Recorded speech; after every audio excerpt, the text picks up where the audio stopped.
দাম, আমল দিয়েই জীবনকে সাজাইতে হবে। কারণ এই দুইটা চোখ বন্ধ হয়ে গেলে কবরে আর এই দাপট থাকবে না। কবরে আপনার আমল কি আছে এটাই কাজে লাগবে। সম্মানিত ভাইরা আমার, আর বেশি লম্বা আলোচনা করব না। কবরের জগৎটা হলো অত্যন্ত ভয়ঙ্কর একটা জগৎ। এই জায়গায় কোনো বন্ধু বান্ধব থাকে না, এই জায়গায় কোনো মাস্তানিও চলে না, এই জায়গায় কোনো দাপটগিরি চলে না, এই জায়গায় নেতামিগিরিও চলে না। এই জায়গাটায় নবীজি বলেছেন যে ব্যক্তি পৃথিবীতে সর্বশেষে মারা যাবে, যেই ব্যক্তি দুনিয়া থেকে সর্বশেষে মারা যাবে, এই ব্যক্তিকে কবরে কমপক্ষে 50,000 বছর থাকতে হবে। সম্মানিত ভাইরা আমার, অনেক মানুষেরই কবর দেখা যায় কবর ভেঙে গেছে, লাশটা এখনো অক্ষত আছে, লাশটা এখনো পচেও নাই, কবরটাও যেমন তেমনই আছে। আর অনেক মানুষের কবর দেখা যায় কবরটা এখনো যেমন কবর তেমনই আছে, লাশটা মাটির সাথে আস্তে আস্তে মিশে যাইতেছে। সম্মানিত ভাইরা আমার, আমল নিয়ে কিছু কথা বলবো, যেই কথাগুলো কবরের জগতে কেমনে ভালো থাকা যায়, কবরে গিয়া কেমনে শান্তি পাওয়া যায়, কবরে কিভাবে আপনার জীবনটা সুখময় হবে, এই বিষয়ে কিছু আমলের কথা বলবো। ভাইরা আমার, আল্লাহ তাআলা আপনাকে এবং আমাকে সবাইকে যেন আমল করা তৌফিক দান করে, আল্লাহুম্মা আমিন। নবীজি বলেন যেই ব্যক্তি কোরআনুল কারীম তেলাওয়াত করবে, প্রত্যেকটা হরফের বিনিময়ে আল্লাহ তাআলা তার আমলনামায় 10টা করে নেকি লিখে দেয়। যদি বলেন সুবহানাল্লাহ। মান ক্বারা হারফাম মিন কিতাবিল্লাহি তাআলা ফালাহু হাসানাতুন ওয়াল হাসবি আশরি আমসালিহা লা আকুলু আলিফ লাম মিম হারফুন বাল আলিফুন হারফুন ওয়া লাম হারফুন ওয়া মিম হারফুন আও কামা ক্বালা নবী আলাইহিস সালাতু ওয়াস সালাম। আল্লাহর নবীজি বলেছেন, যেই ব্যক্তি কালামুল্লাহ কোরআন শরীফ থেকে একটা হরফ তেলাওয়াত করবে, আমার আল্লাহ তার আমলনামায় কমপক্ষে 10টা নেকি লিখে দিবে। একটা নেকির জন্য আল্লাহর বান্দা মাত্র একটা নেকির জন্য ছোটাছুটি করবে। বাবার কাছে গিয়ে বলবে, বাবা দুনিয়াতে কত আবদার আপনি পূরণ করেছেন, দুনিয়াতে কত চাহিদা আপনি আমাদের পূরণ করেছেন, আজকে মাত্র একটা নেকি আমার শর্ট কম পড়ে গেছে, একটা নেকি হলেই আমি জান্নাতে চলে যাব গো আব্বা, একটা নেকি আমাকে দেওয়া যায় কিনা বলেন। এবার বাবা ডাকতে বলবে, এ তুমি কে? তোমাকে তো আমি চিনি না, দুনিয়াতে আমার ছেলে ছিল এটা আমি জানি, তবে তুমি যে আমার ছেলে এটা তো আমার মনে হচ্ছে না। না না না, আমি তোমাকে আজকে একটা নেকি দিতে পারবো না, একটা নেকি বাবাও দিবে না। এবার যাবে ছেলের কাছে, বাবারে দুনিয়াতে তোমার কত চাহিদা পূরণ করলাম, কত কি আপনার পূরণ করলাম, আজকে একটা মাত্র নেকি আমার কম করেছে রে বেটা, একটা নেকি আমাকে দেওয়া যায় কিনা বলো। সন্তান বলবে, বাবা দুনিয়াতে জানি আমার বাবা ছিল, আপনি যে আমার বাবা এটা আমার জানা ছিল না, আজকে আমি একটা নেকিও আপনাকেও দিতে পারবো না। এবার ছেলেও দিবে না, বিবির কাছে যাবে, বিবিও দিবে না। একটা নেকি যখন কোন মানুষের থেকে পাওয়া যাচ্ছে না, এবার কিয়ামতের মাঠে লোকটা মাথাটা নিচু দিয়ে বসে পড়বে। এবার চিন্তা করবে, হায় রে দুনিয়াতে কত মানুষকে কত কি করলাম, আজকে মাত্র একটা নেকি হলে আমি জান্নাতে চলে যাব, এই নেকিটা আমি আজকে পাচ্ছি না। এক পর্যায়ে লোকটা হতাশ হয়ে যাবে, কান্নাকাটি করবে, এমন তো সময় একজন ব্যক্তি দাঁড়ায় বলে, ভাইজান কি হয়েছে, আপনি কান্নাকাটি করেন কেন? বলে, আজকে কিয়ামতের মাঠে মাত্র একটা নেকি আমার কম পড়ে গেছে, একটা নেকি হলে আমি জান্নাতে চলে যাব। কতজনের কাছে গেলাম, একটা নেকি আজকে ব্যবস্থা আমি করতে পারলাম না। এবার এই লোকটা বলবে, আমার কাছে মাত্র একটা নেকি আছে, আর কোন নেকি আমার কাছে নাই। দেখেন, আল্লাহ তাআলা যদি মানুষ সামান্যতম নেক আমলও করে, এটাও লিখে রাখবে, এটাও ব্যথা যেতে দেবে না। আপনি যত গোপনে যেখানেই যে কাজ করেন না কেন, কিরামিন কাতিবিন লিখে রাখবে। এই কিরামিন কাতিবিন তো কারো ঘুষ খায় না। আজকে বাবা লোকরা বের হয়েছে, এরা বলে কিয়ামতের মাঠে বাবা আমারে পার করবে। এরা বলে কিরামিন কাতিবিন রোজ হাসরের দিন, কিরামিন কাতিবিন রোজ হাসরের দিন আল্লাহ দরবারে যদি করে অভিযোগ, আমি বলবো দুনিয়ায় ছিলাম ন্যাংটা বাবার লোক, আমি বলবো দুনিয়ায় ছিলাম হালাল বাবার লোক। বাবা যে কাজ হবে নি। সম্মানিত ভাইরা আমার, যদি মানুষ সামান্যতম নেক আমল করে, সেটা আল্লাহ পাক রেখে দিবেন। এবং লোকটা বলবে, আমার কাছে মাত্র একটা নেকি আছে, জান্নাতে যাওয়া তো আমার কাছে 1%, আপনি 99% চলেই গেছেন। একটা নেকি হলে যদি আপনি জান্নাতে যেতে পারেন, আজকে আমার একটা নেকি আমি আপনাকে দান করে দিলাম, যান এই একটা নেকি নিয়ে আপনি জান্নাতে চলে যান। লোকটা মহা খুশি হয়ে যাবে। এবার ডাকতে লোক, আল্লাহ আজকে দেখেন আমি একটা নেকির ব্যবস্থা করে ফেলেছি। আল্লাহ ডাকতে বলে, বান্দা এই মহা বিপদের দিন তোমারে কে নেকি দান করলো? আজকে হলো কঠিন মহা বিপদের দিন, এই দিন তোমারে কে নেকি দান করলো? ওই বান্দাকে আমার কাছে নিয়ে আসো। এবার যখন সেই বান্দারে আল্লাহর কাছে নিয়ে আসা হবে, আল্লাহ ডাক দিয়ে বলবো, গো বান্দা, এই বিপদের সময় যেহেতু তুমি একটা নেকি দান করেছো, আমি আল্লাহর প্রতিরতি কলিজা ঠান্ডা হয়ে গেছে, আমি খুশি হয়ে গেলাম। যারে বান্দা যা, আমি তোর জীবনের সবগুলো গুনাহ ক্ষমা করে দিলাম। হিসাব করা যায়। এই জন্য আমি বলি, আমার মসজিদে আমি বলেছি যে গরিব মানুষ তাকেও দান করতে হবে, এমনকি ফকির মানুষ তাকেও দান করতে হবে। কারণ ফকিরে কি সব লাগবে না, সে ভিক্ষাও করবে, দানও করবে। গরিব মানুষ কষ্ট করে দান করবে, কষ্টের সময় দান করলে সেই দানটা আল্লাহ পাক বেশি পছন্দ করে। বুঝেন না বিষয়টা? অনেকে বলে আমার নাই, আমি কি দেব? আপনার নাই, যা আছে সেখান থেকে কিছু দেন।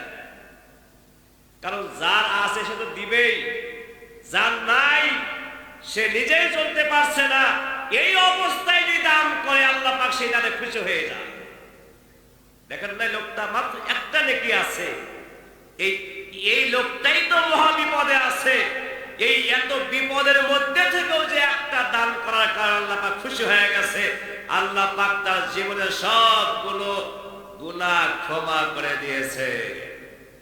এই জন্য আমি মাঝে মাঝে বলি যে মসজিদে খালি ওই মুয়াজ্জিন সাহেব ধারা দেবে কেন? আপনার সমস্যা কোন জায়গায়? আপনিও দেন আল্লাহকে রাজি খুশি করার জন্য। কাকে? মানুষকে দেখানোর উদ্দেশ্য নয়, মানুষকে দেখানোর উদ্দেশ্য নয়, একমাত্র আল্লাহকে রাজি খুশি করার জন্য মাঝে মাঝে মসজিদ ঝাড়ু দেবেন, মাঝে মাঝে মুয়াজ্জিনকে একটু হাদিয়া দিবেন। বলা যায় না কোন আমলটা আল্লাহ তাআলা কবুল করে আপনার জীবনের সবগুলো গুনাহ ক্ষমা করতে পারে।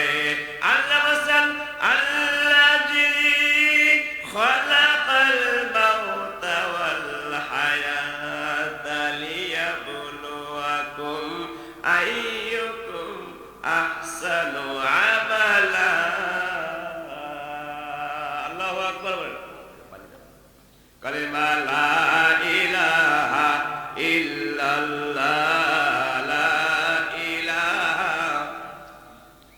কালিমা লা ইলাহা ইল্লাল্লাহ, লা ইলাহা,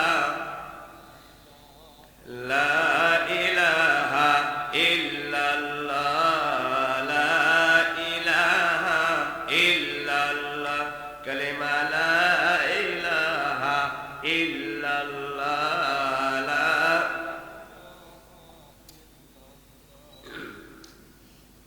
লা ইলাহা ইল্লাল্লাহ, লা ইলাহা, লা ইলাহা ইল্লাল্লাহ, মুহাম্মাদুর রাসূলুল্লাহ সাল্লাল্লাহু আলাইহি ওয়াসাল্লাম। মাঝে মাঝে মানে যত বেশি পারেন এই কালেমাটা পড়বেন, যত বেশি পারেন এই কালেমাটা পড়বেন। কেন পড়বেন বলছি, নবীজি বলেছেন মান ক্বালা লা ইলাহা ইল্লাল্লাহ ফাদাখালাল জান্নাহ। মান ক্বালা লা ইলাহা ইল্লাল্লাহ ফাদাখালাল জান্নাহ ওয়া ইন জিনা ওয়া ইন সারাকা ওয়া ইন জিনা ওয়া ইন সারাকা ওয়া ইন জিনা ওয়া ইন সারাকা মান ক্বালা লা ইলাহা ইল্লাল্লাহ ফাদাখালাল জান্নাহ। সুবহানাল্লাহ। নবীজি বললেন যেই ব্যক্তির শেষ বাক্য হবে লা ইলাহা ইল্লাল্লাহ, যেই ব্যক্তির শেষ বাক্য হবে লা ইলাহা ইল্লাল্লাহ, সেই ব্যক্তি জান্নাতে চলেই গেছে, চলেই যাবে।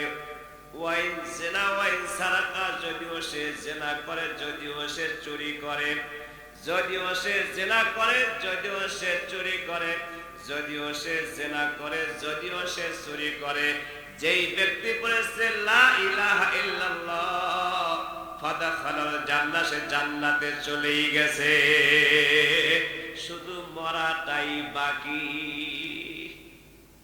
এই জন্য বললাম বেশি বেশি পড়বেন লা ইলাহা ইল্লাল্লাহ। আরেকটা কথা শুনে, মজার কথা আমি একটা বলছি, শোনেন, খালি ওয়াজ শুরু হবে না, কিছু আমলের কথা বলছে। আমাকে একেবারে সুর দিয়া মানুষকে মাতাইতে হবে এরকম উদ্দেশ্য না, ইখলাস নিয়ে বলছি। আমিও আমল করব, আপনারাও আমল করবেন ইনশাআল্লাহ। পারবেন তো ইনশাআল্লাহ? আমিও আমল করব, আপনারাও করবেন ইনশাআল্লাহ। নবীজি বললেন যেই ব্যক্তি একেবারে আল্লাহকে রাজি খুশি করার জন্য পড়েছে লা ইলাহা ইল্লাল্লাহ, সবাই পড়েন লা ইলাহা ইল্লাল্লাহ, নবীজি বললেন আল্লাহ তাআলার আসমানে রহমত দরজা খুলে দেয়। সুবহানাল্লাহ।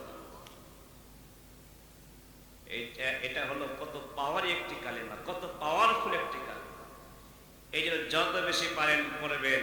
আল্লাহ পাক আমাদেরকে দুনিয়ায় পাঠাইছে কেন এবং হায়াত নূর সৃষ্টি করছে কেন বলছে। আল্লাহ বললেন আল্লাযী খালাকাল মাউতা ওয়াল হায়াতা লিয়াবলুয়াকুম আইয়ুকুম আহসানু আমালা। আল্লাহ বলেন আমি হায়াত আর মৌত সৃষ্টি করেছি, হায়াত মৌত সৃষ্টি করেছি লিয়াবলুয়াকুম, পরীক্ষা করার জন্য কে বেশি নেক আমল করে, কে বেশি হাসানা আমল করে, ভালো আমল করে। মৌত থেকে বাঁচার সাধ্য কারো আসেনি? বলেন আসেনি? কারণ মৌত থেকে বাঁচার জন্য, মৃত্যুর হাত থেকে বাঁচার জন্য কোনো উপায় নাই। আল্লাহ বলেন আইনামা তাকুনু ইদরিকুমুল মাউত ওয়ালাউ কুনতুম ফি বুরুজিম মুশাইয়াদা। আল্লাহ বলেন তুমি যেখানেই যাও না কেন, যত সংরক্ষিত ঘরেই থাকো না কেন, তুমি যেখানেই যাও না কেন, যত সংরক্ষিত ঘরে থাকো না কেন, মৌত এমন একটা বস্তু, মৌত এমন একটা প্রাণী যা তোমাকে প্রাণটা কবজা করে নিয়ে চলে আসবে। মাল দৌলতে ইলম হাসমত কুছ नहीं कम आएगा, मौत जिस दिन आ जाएगा दन पकड़ ले जाएगा। माल दौलत इल्म हशमत कुछ नहीं कम आएगा, मौत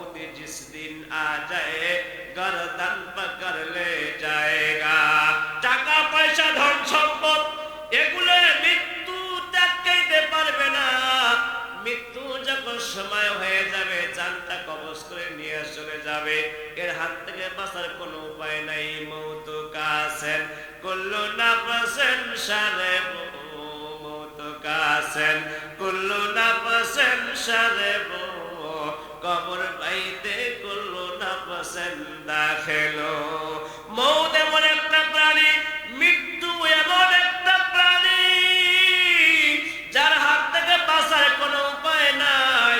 আর কবর এমন একটা জায়গা যেখানে প্রত্যেকটা মানুষকে প্রবেশ করতে হয়। আমি অনেক সময় বলে থাকি বাজারে আমার মৃত্যু কতটা নিকট আপনি কি জানেন? অনেক সময় ঢাকার থেকে বাবা ফোন দিয়েছে সন্তানের কাছে, বাবা আমি তো আগামীকালকে চলে আসবো। সন্তান ডাকতে বলে আপনার সাইকেল লাগবে, ফুটবল লাগবে। ফুটবল সাইকেল নিয়ে বাবা ঢাকার থেকে রওনা হয়েছে। বাবা কখনো কল্পনাও করে নাই এই ফুটবল আর সাইকেল বাসা পর্যন্ত যাবে না। এবার যখন কর্তার মোড় পার হয়ে গেল, বাবা ফোন দিয়ে বলছে বাবা কর্তার মোড় পার হয়ে গেছি। একটু পরে অনেক সময় গাড়ি অ্যাক্সিডেন্ট করে দুনিয়া থেকে বিদায় নিয়ে চলে যায়। কখনো কল্পনা করে নাই আমি এই মুহূর্তে দুনিয়া থেকে বিদায় নিয়ে চলে যাব। যুবক ভাইয়েরা আমার, এই জন্য পায়ে পড়ে বলছি মৃত্যু এমন একটা জিনিস। অনেক যুবক ভাইরা বলে থাকে নামাজ পড়ার সময় আছে, পরে পড়বো, কালকে পড়বো। কাল পর্যন্ত তুমি বাঁচতে পারবে কিনা কি গ্যারান্টি আছে? আমার চোখের সামনে দেখা কত মানুষ রাত্রিবেলায় ঘরে খিল দিয়া শুয়া পড়ছে। খিল দেওয়া তো বোঝেন, খিল দিয়া শুয়া পড়ছে। সকালবেলা ফজরের সময় আর দরজা খোলে না। এরকম হয় না? হয় না? বহু প্রমাণ আছে। আমি যে এলাকায় থাকি সেই এলাকাতে একটা মানুষ, একেবারে সুস্থ সবল মানুষ, রাত্রি বেলায় দরজা লাগায়া ঘুমায়া গেছে। আর সকালবেলা দরজা খোলে না। ছেলেরা সন্তানেরা এসে দরজা ভেঙে খুলে দেখে বাবার লাশটা খাটের মধ্যে পড়ে আছে। এই জন্য বলছি আল্লাহ তাআলা হায়াত সৃষ্টি করেছেন। এই জন্য দেখি কে বেশি নেক আমল করে, কে বেশি সৎ আমল করে। যুবক ভাইয়ারে আমার, দুনিয়া থেকে বিদায় নিয়ে চলে গেলে আর দুনিয়া থাকা জায়গা দিবে না। ওই যে কবরস্থান আপনার আমার জায়গা হবে, ওই জায়গায় যেইখানে দিনের বেলা মানুষ যাইতে ভয় করে, ওই জায়গায় সারা জীবন আপনাকে একা একা কাটাইতে হবে। আল্লাহ বলেন ওয়ালাল আখিরাতু খায়রুল লাকা মিনাল উলা। এবার শুনে একটা কথা বলি। আমার এলাকাতে যেখানে থাকি আমি, একটা হুজুর মানুষ অনেক দুইটা অফার দিচ্ছে। বলছে যদি আপনি আমার অফিসে খালি বসে বসে কাজ করেন বেতন দিব 50,000 টাকা। কয় হাজার টাকা দিবে? আর যদি আপনি মাদ্রাসা চালান বেতন দিব 15,000। কোনটা নেবেন বলেন? কোনটা নেবেন বলেন? 50 নেবেন নাকি 15,000 নেবেন? লা ইলাহা ইল্লাল্লাহ, লা ইলাহা।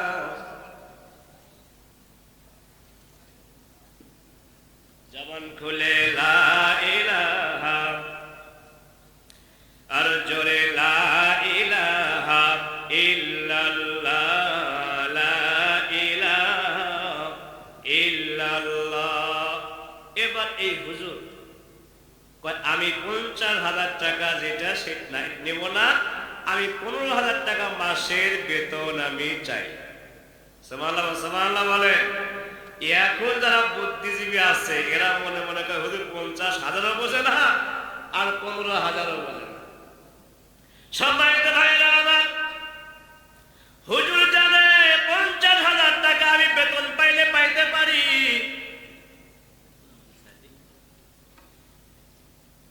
তবে 50,000 টাকা বেতন পাইলে আমি পাইতে পারি, তবে 50,000 টাকা এটা দুনিয়ার জন্য। আর 15,000 বেতন পাই আমি নামাজ কালাম পড়াবো, মাদ্রাসা পড়াবো, এর যা যা খায়ের আমি কবরে শুয়া শুয়া পাবো।